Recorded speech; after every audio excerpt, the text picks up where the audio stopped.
بنی اسرائیل میں ایک عابد شخص تھا جسے اللہ تعالیٰ نے ظاہری حسن و جمال بھی بہت دے رکھا تھا۔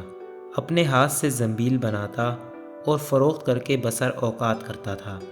ایک دن وہ بادشاہ کے دروازے پر سے گزرا۔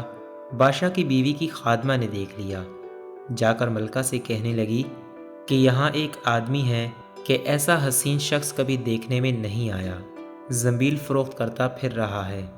ملکہ نے حکم دیا کہ میرے پاس لے آؤ۔ اسے لایا گیا تو بس دیکھتے ہی لٹو ہو گئی۔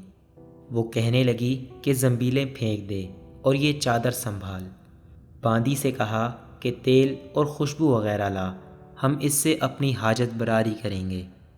اور عابد سے کہنے لگی کہ اب تجھے زنبیلیں بیچنے کی ضرورت نہیں رہے گی۔ عابد بار بار انکار کرتا رہا، کہنے لگی کہ اگر تو یہ کام نہیں کرنا چاہتا تو اس کے بغیر یہاں سے باہر بھی نہیں جا سکتا، اور دروازے بند کرنے کا حکم دے دیا۔ عابد نے یہ حال دیکھا تو کہنے لگا، کیا تمہارے محل کے اوپر کوئی ضرورت کی جگہ ہے؟ کہنے لگی، ہاں۔ باندی کو حکم دیا کہ اس کے لیے پانی وغیرہ اوپر لے جا۔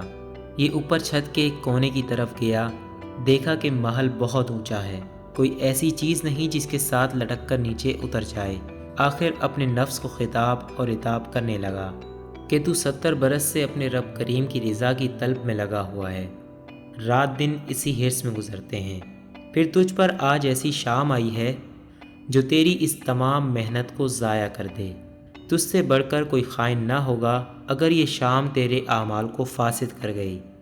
آخر اللہ کو کیا منہ دکھائے گا؟ غرض اسی طرح اپنے آپ کو خطاب اور عتاب کرتا رہا۔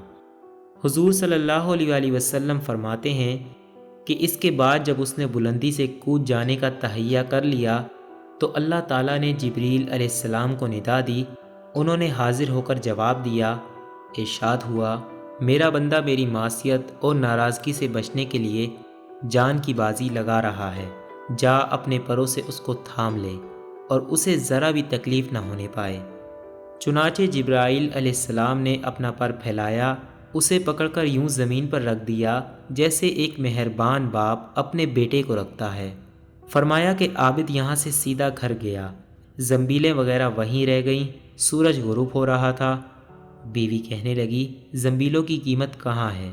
کہنے لگا، آج تو ان کا کچھ نہیں ملا، تو آج رات افطار کس چیز سے کریں گے؟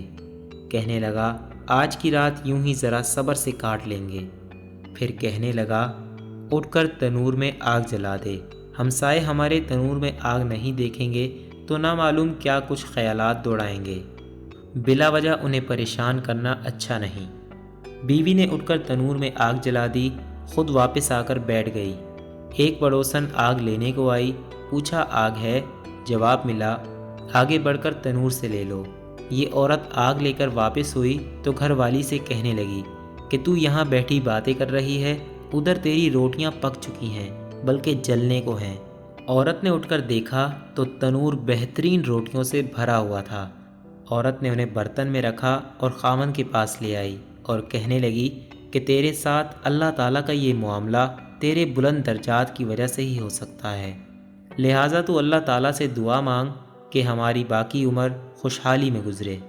عابد کہنے لگا، اسی حال پر صبر اچھا ہے، مگر عورت کا اصرار بڑھتا گیا، حتیٰ کہ عابد نے دعا کرنے کا وعدہ کر لیا۔ آدھی رات کو اٹھ کر نماز پڑھی اور اللہ تعالیٰ سے دعا مانگنے لگا کہ اللہ میری بیوی کا اصرار اور تقاضا یہ ہے کہ اس کو باقی عمر میں خوشحالی اور فراغی عطا فرما۔ اتنے میں چھت پھٹ گئی، یاقوت اور موتیوں سے بھری ہوئی تشتری نیچے آئی جس سے تمام گھر جگمگا اٹھا۔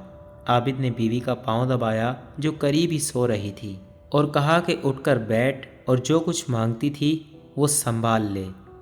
عورت بیدار ہو کر کہنے لگی، جلدی نہ کرو، اس مقصد کے لیے تو نے مجھے نہ ہی جگایا ہوتا، میں خواب دیکھ رہی تھی۔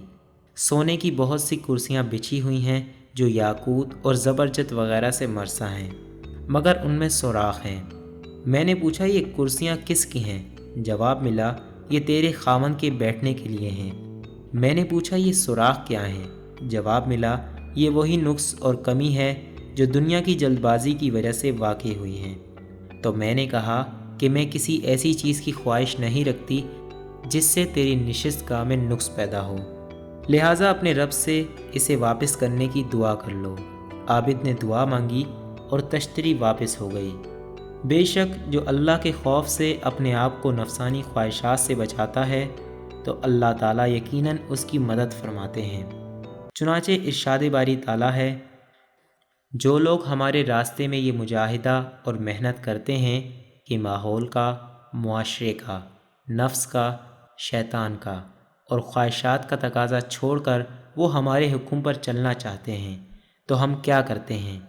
حضرت تھانوی رحمۃ اللہ تعالیٰ علیہ اس کا ترجمہ فرماتے ہیں کہ ہم ان کا ہاتھ پکڑ کر لے چلیں گے، یہ نہیں کہ دور سے دکھا دیا کہ یہ راستہ ہے، بلکہ فرمایا کہ ہم اس کا ہاتھ پکڑ کر لے جائیں گے، لیکن ذرا کوئی قدم تو بڑھائے، ذرا کوئی ارادہ تو کرے، ذرا کوئی اپنے اس نفس کے مقابلے میں ایک مرتبہ ڈٹے تو صحیح، پھر اللہ تعالیٰ کی مدد آتی ہے۔